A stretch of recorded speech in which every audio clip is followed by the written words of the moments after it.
지난주에 이어서 오늘은 두 번째 하나님의 뜻이라고 하는 주제 가운데 작은 자를 잃지 않는 것이라고 하는 제목입니다. 하나님의 뜻은 지난주에 말씀드린 대로 하나님의 생각, 하나님이 원하시는 것, 또 하나님이 기뻐하시는 것, 이것이 하나님의 뜻입니다.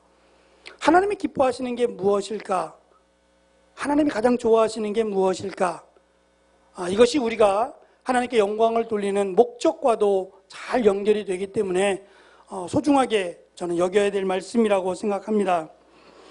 오늘 우리가 읽은 말씀 18장 10절부터 14절이었는데 그 시작인 1절을 보면 우리 성경은 이렇게 드러나 있지 않지만 헬라어 성경에는 이렇게 시작을 합니다. 그래서, 생뚱맞지만 그래서라고 되어 있습니다. 그 이유는 17장 끝쪽에 있는 말씀과 연결이 된다라는 겁니다. 어떠한 내용이길래 그래서라는 말로 시작을 했을까? 17장 뒷부분에 가면 성전세에 관한 내용이 나옵니다. 성전세는 이스라엘 백성들, 특별히 출애굽기 30장에 보면 하나님께서 이스라엘 백성들에게 성전을 주시고 이 성전을 유지하게 하기 위해서 성전에 파손된 부분이나 또 성전에 필요한 부분들을 채우게 하기 위해서 이스라엘의 20세 이상 된 남자에게만 성전세를 1년에 한 번 드리게 했습니다. 이 성전세의 금액은 일치의 노동비였습니다. 하루에 10만 원을 벌면 20만 원이 성전세가 되는 겁니다. 1년에 한 번 드리는 겁니다. 그런데 이 성전세는 하나님께 예배드리는 중요한 장소로서의 의미를 갖기 때문에 성전세를 드리지 않는 자는 전염병에 걸릴 것이다. 하나님이 이렇게까지 경고하시며 성전세를 의무화시켰습니다. 이스라엘 백성들의 성전이 무너지고 또 땅을 빼앗기고 포로로 잡혀가면서 성전세는 유명무실하게 됩니다. 그러다가 헤롯이 성전을 짓고 나서 다시 성전세는 부활을 합니다. 그래서 성전세를 걷기 시작했는데 유명한 랍비 또 말씀을 가르치는 사람들은 성전세를 면제해 줬습니다. 왜냐하면 이 성전세가 단순히 성전을 보수한 일에만 쓴 것이 아니라 하나님의 나라에 들어가는 입장료라고 생각했기 때문이에요. 그래서 하나님의 나라에 들어가기 위해서는 반드시 성전세를 냈는데 고아나 과부나 병자나 어린아이는 성전세를 낼 수 없었습니다. 왜냐하면 그들은 하나님의 나라에 들어갈 수 없다라고 여겼기 때문이에요. 성경은 그렇지 않습니다. 성경은 아무래도 옛날 시대다 보니까 남자들 위주로 되어 있었어요. 그러다 보니 성전세는 남자, 특별히 20세 이상 된 남자, 건강한 남자만 드려야 된다라는 규정을 한 거지 하나님의 나라가 그렇다는 건 아닙니다. 근데 유대인들은 그걸 오해를 한 거죠. 그래서 어린아이들도 안 되고 또 병자도 안 되고 죄인들도 안 되고 이렇게 자기들 나름대로 20세 이상 건강한 남자들 그리고 존경받는 사람들만 하나님의 나라에 간다. 자기들이 그렇게 정한 겁니다. 그래 놓고 이 가버나움이라고 하는 곳이 베드로의 집이 있던 곳인데 예수님이 그곳에 머무르셨어서 제자들과 함께 머무르셨는데 그때 성전세를 거들어 다니는 사람들이 찾아왔습니다. 찾아와서 베드로에게 말합니다. 야, 너의 스승은 유명하지도 않는데 대단하지도 않는데 왜 성전세를 안 내느냐고 라고 따져 물었더니 또 베드로가 말합니다. 낸다, 낼 거다라는 말입니다. 그 이야기를 마치고 베드로가 집에 갔을 때 예수님이 베드로를 부르셨습니다. 베드로야, 이 세상의 왕이 세금을 거둘 때에 왕의 아들에게 세금을 내라 하더냐? 안 내죠. 이 세상을 다스리는 왕이 자기 아들에게 세금을 걷겠습니까? 아들인데?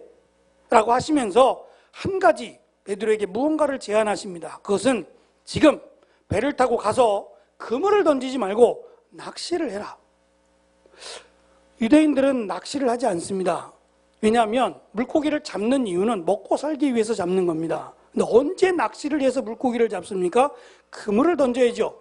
그러니까 그물을 던지기 위해서 배를 띄우는 거지 낚시하지 않습니다. 그런데 특별히 예수님은 낚시를 하라라고 말씀하셨어요. 그리고 가장 먼저 올라오는 물고기의 입을 열어서 동전이 들어있을 텐데 그것으로 너와 나의 성전세를 내라는 겁니다. 이스라엘 성지순례를 갔다 오신 분들이나 성지순례를 가면 베드로의 물고기라고 하는 물고기의 이름이 있습니다. 베드로가 잡았다고 하는 물고기인데 그 물고기를 튀기고 요리를 해서 그것을 먹게 합니다. 많은 분들이 드셔보시고서는 아 정말 맛없네 라고 하시는 분도 있고, 어떤 분은 은혜의 눈물을 흘려가며 감격스러워서 그 물고기를 드시는 분도 있어요. 맛은 별로입니다. 맛은 별론데 은혜가 있는 거죠. 베드로가 잡았던 물고기라고 하니까 그 사연을 담아서 먹게 되니까 은혜가 되는 거겠죠. 근데 예수님은 베드로에게 어떤 물고기를 잡게 하셨는지 성경은 기록하지 않지만 베드로는 순종하여 배를 띄웁니다. 배를 띄워서 이왕이면 멀리 갑니다. 멀리 깊은 데로 가는 거죠. 왜냐하면 이 갈릴리 호수는 바닷물이 아니라 민물입니다. 강입니다. 바다라고 하는 것은 워낙 커서 그렇게 부른 거지 실제로는 호숫가입니다. 호숫가는 민물이 살고 있는 거잖아요. 우리가 잘 아는 미꾸라지도 있고 메기도 있습니다. 그리고 비늘이 있는 물고기, 정결한 물고기도 있죠. 그런데 비늘이 있느냐 비늘이 없느냐의 차이는 사실 수압의 차이로 나타납니다. 그래서 비늘이 없는 물고기들은 수압을 견디지 못해서 깊은 데 살지 못합니다. 특별한 물고기가 아닌 한 깊은 곳에 살지 못하고, 비늘이 있고 또 지느러미가 있는 물고기들은 깊은 데 주로 서식하며 삽니다. 그래서 베드로는 이 미끄러운 미꾸라지 같은 물고기는 부정하니까 이 물고기를 잡지 않기 위해서 일부러 멀리 깊은 곳에 가서 물고기를 잡겠다라며 간 겁니다. 근데 잡아 올린 물고기가 뭐였느냐? 이것을 연구해 보니 낚시라고 하는 단어에 사실은 힌트가 있었습니다. 지금 우리가 하고 있는 이런 낚시와는 좀 다른 도구였는데 구약에 한 번, 신약에 한 번 이렇게 두 번 나옵니다. 낚시라고 하는 단어를 찾아봤더니 이 로마인들이 주로 썼던 도구인데, 낚시라고 하는 단어가 검정 물고기 또는 고양이 물고기라는 물고기를 잡기 위한 도구였다고 써 있었습니다. 검정 물고기라고 하면 시꺼먼 겁니다. 물고기가 시꺼먼 겁니다. 또 고양이 물고기라고 했던 이유는 수염이 이렇게 고양이처럼 수염이 달려서 고양이 물고기라고 했던 겁니다. 검정색이고 수염이 달린 물고기 뭐죠? 그렇죠. 우리가 잘 아는 메기입니다. 이 메기가 시꺼멓게 생겼고 또 수염이 달려 있습니다. 이스라엘 갈릴리 호수에 살고 있는 메기는 큰 것은 1m가 된다고 합니다. 굉장히 큰 거죠. 근데 이 물고기를 주로 낚시로 잡아서 숯불에다가 구워서 소금을 쳐서 먹었다라는 기록이 있습니다. 로마인들이 말입니다. 그래서 로마 사람들이 가장 좋아하는 물고기 중에 하나가 메기였답니다. 우리는 주로 탕으로 먹기 때문에 그 메기 물고기의 진정한 맛을 잘 모를지도 모릅니다. 나중에 한번 기회가 되면 메기를 숯불에다가 이렇게 은근하게 구워가지고 껍질이 이렇게 벗겨지거든요. 열에 의해서 껍질이 벗겨지면 하얀 속살이 나옵니다. 하얀 속살을 찍어서 소금에다 이렇게 드셔보시면 그것이 그렇게 맛있었다고 합니다. 지금은 모르겠지만 그때는 그랬답니다.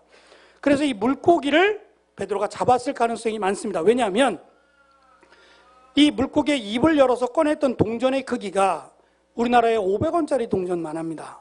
그런데 실제로 베드로의 물고기라고 해서 파는 물고기는 입이 굉장히 작아서 이 동전을 꺼내려면 입을 찢거나 배를 갈라야만 꺼낼 수 있습니다.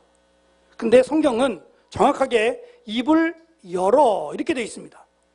그러니까 그 동전에 그 큰 동전을 꺼내려면 보통 물고기 갖고는 입을 열 수가 없는 겁니다. 그래서 이 두 가지의 단서를 통해서 학자들은 말하기를 메기였을 가능성이 많다.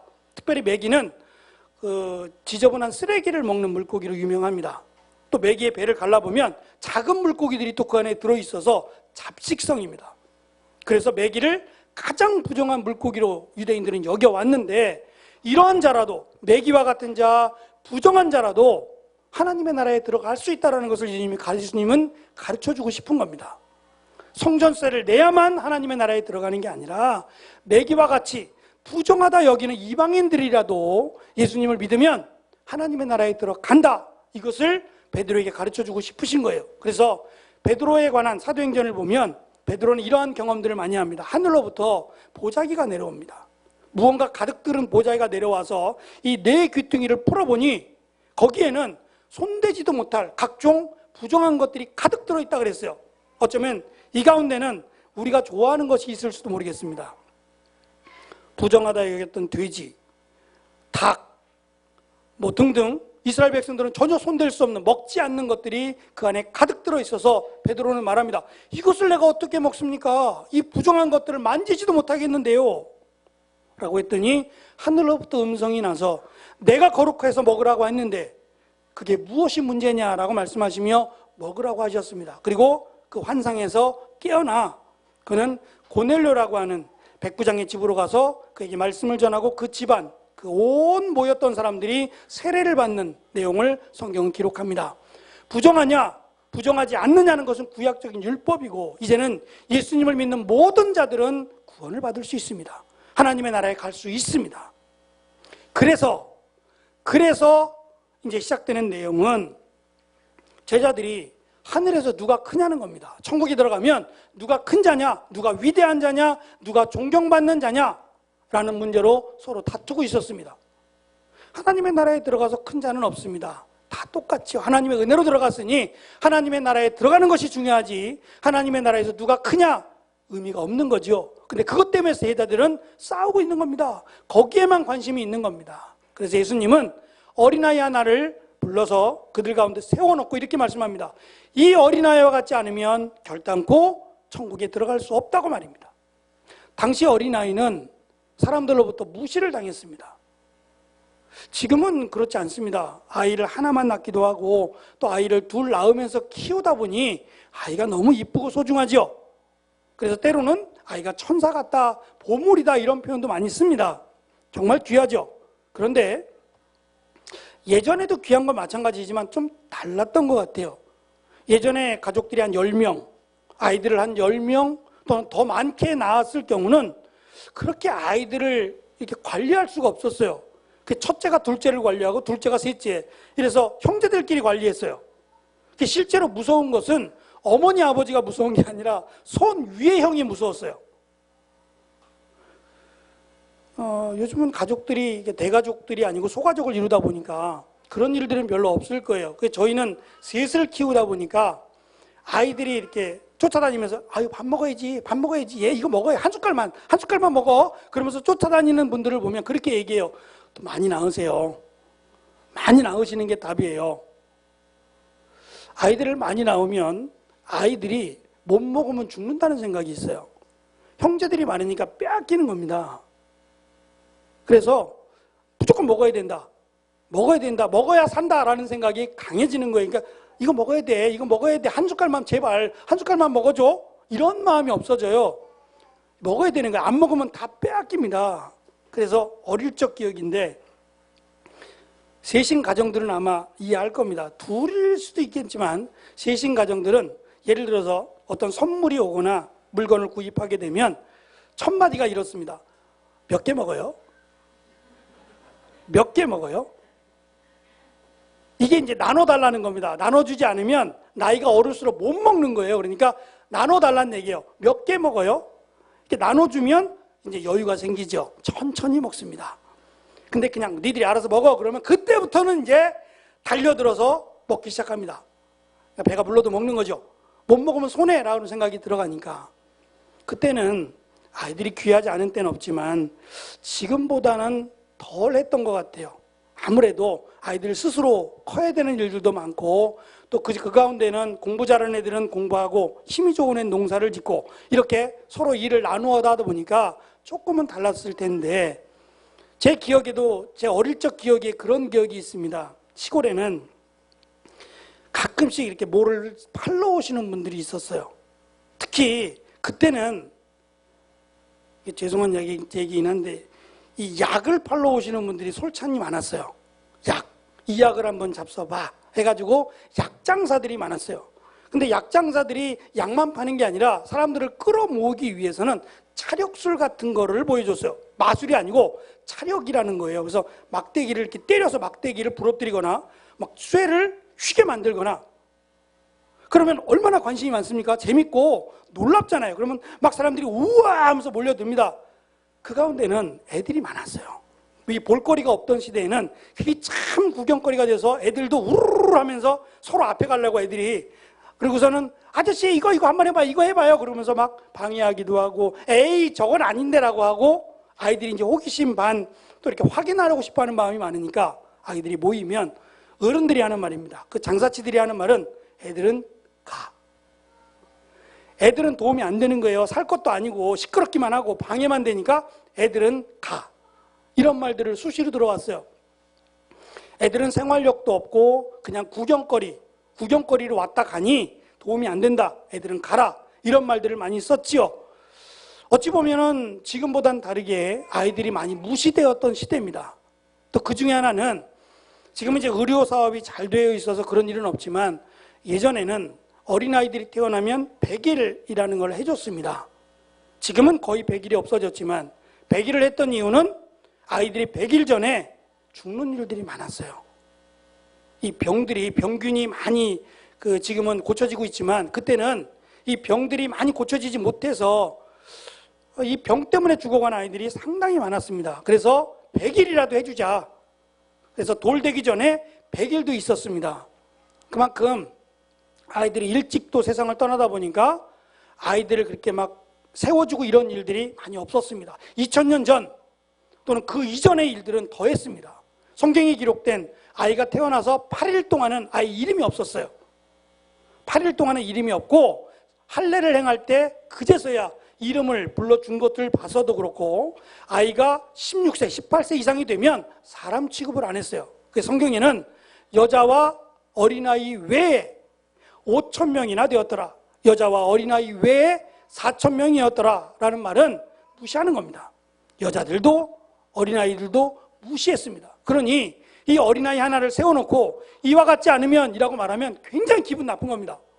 사람 취급도 할 수 없는 언제 죽을지 못하는 이 꼬맹이를 놓고 이 어린아이와 같아야 된다라는 말은 무시하는 말이었습니다. 근데 예수님은 이 어린아이와 같이 아무것도 할지 몰라도 괜찮다. 사람들로부터 소외당하고 무시당해도 괜찮다.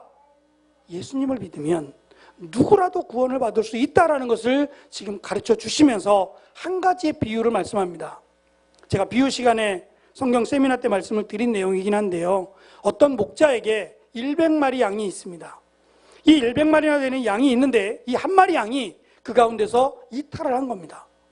난 싫다고, 난 여기 못 있겠다고, 같이 못 살겠다고 하며 어떠한 이유에서든지 이탈을 해서 사라졌습니다. 이 목자가 보다 보니 한 마리가 비는 겁니다.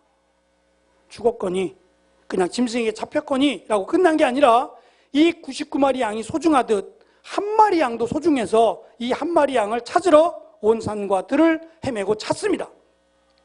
그게 진정한 목자고 양을 사랑하는 목자라는 겁니다. 99마리 양이 소중하지요. 그런데 99마리 양이 소중한 것만큼 한 마리 양도 소중했던 겁니다. 옛날에 우리 속담에 10개 손가락을 깨물어서 안 아픈 손가락이 어디 있느냐? 아프죠? 어떤 손가락을 깨물어도 아픕니다. 그런데 이 손가락이 스스로 이야기합니다. 나는 엄지야. 이 엄지는 말이야 최고를 상징하니까 꼭 있어야 돼. 이게 제일이야 라고 하며 이 엄지손가락이 내가 최고라고 나만 있으면 돼 라고 주장을 합니다. 두 번째 손가락은 나는 어딘가를 이렇게 가리킬 때 이것이 맞아 틀려 가리킬 때 너무 유용해. 이거 없으면 너희들 할 수 있겠어? 라는 말로 또 자기를 변호하고 자기가 최고라고 이야기합니다. 각 손가락들마다 내가 최고야. 나만 있으면 돼 라고 얘기하고 다른 건 필요 없어 라고 주장을 한다면 손가락 하나가 없을 때 얼마나 불편하고 얼마나 아플까요? 살아갈 수는 있지만 있는 것만큼 그렇게 유용하게 사용하지 못합니다. 이것은 자녀를 말할 때 사실은 쓰는 말이었어요. 10명의 자녀가 있는데 이 10명의 자녀 가운데 때로는 속삭이고 때로는 가슴 아프게 하는, 그래서 형제들끼리 싸우고 야 너는 좀 제대로 못해? 라고 하며 서로 으르렁거린다고 해도 부모님이 볼 때에는 여전히 사랑스러운 자식이라는 겁니다. 제가 의정부에 사역할 때 한 권사님, 한 집사님 어머니가 90세가 넘으신 분이 계셨습니다. 백발이 하얗고 또 90이 넘으니까 이제 몸도 연약해지셔서 휠체어를 타고 이제 교회를 오셨습니다. 근데 이제 병원에서는 더 이상 손을 쓸 수도 없고 연로하신 분이라 그냥 마지막 여생을 그냥 평안하게 보내어 드렸으면 좋겠다라는 말이 전부였습니다. 어느 날 새벽인가 전화가 왔습니다. 전화를 받고 원자력병원에 달려가 봤더니 원자력병원의 응급실도 아닌데 옆에 이제 조그만한 방이 하나 있어서 그 방에 그냥 침실에 어머니가 누워져 있었습니다.